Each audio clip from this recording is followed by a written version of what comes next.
जयंत पाटील हे महाराष्ट्राच्या राजकारणातील शकुनी मामा असून महाविकास आघाडीच्या काळात देवेंद्र फडणवीस आणि गिरीश महाजनांना टाकण्याचे डाव जयंत पाटलांनी रचले होते असा आरोप आमदार सदाभाऊ खोत यांनी केला आहे। तसेच जयंत पाटील हे कटकारस्थान करण्यामध्ये माहिर असून जयंत पाटील यांचा पांढरा सफेद चेहरा गुन्हेगारीचा चेहरा आहे।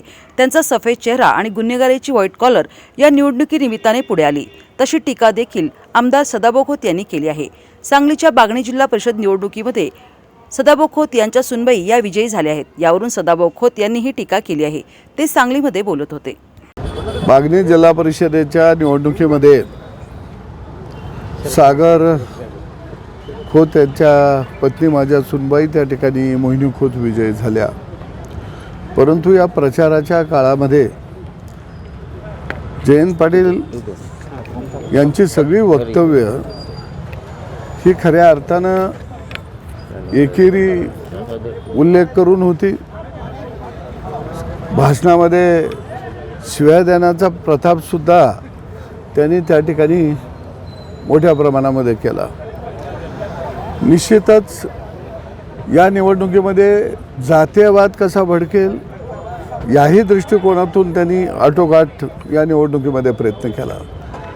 दुसऱ्या बाजूला मतदान हे गोपनीयता असतं, परंतु 2 दिवस अगोदर प्रत्येक मतदाराच्या मोबाईलवरती एक सर्वेचा फोन गेला, तुम्ही कशाला मतदान करणार आहे, तुम्ही कवशीला करणार असाल 1 नंबरचं बटन दाबा, तुतारीला करणार असाल 2 नंबरचं बटन दाबा, आणि सगळा डेटा गोळा केला आणि जे लोक आपल्याला मतदान देणार नाहीत असे म्हटले त्यांना धमकवणे, आर्थिक अभिलाषा दाखवणे, अशा अनेक प्रकार या निवडणुकीमध्ये खऱ्या अर्थाने त्या ठिकाणी केलं। माझं कुटुंब बागणीमध्ये ज्या घरामध्ये राहत होतं त्या घरावरती हल्ला करण्याचा सुद्धा प्रयत्न रात्रीच्या वेळी त्या ठिकाणी झाला। आम्ही तात्काळ तिथं पोचलो, कोणताही अनुचित प्रकार घडला नाही।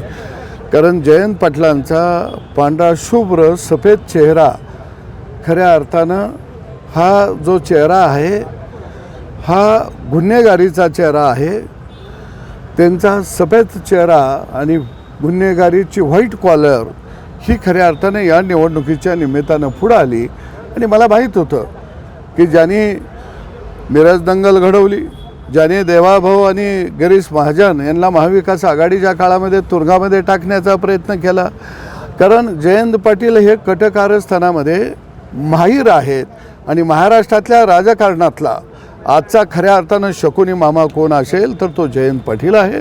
परंतु बागणी मतदारसंघातील जनतेने त्यांच्या घशात हात घालून त्या ठिकाणी घास काढला आणि खऱ्या अर्थानं तो जनतेचा विजय होता आणि मी तो जनतेच्या प्रती समर्पित करत आहे।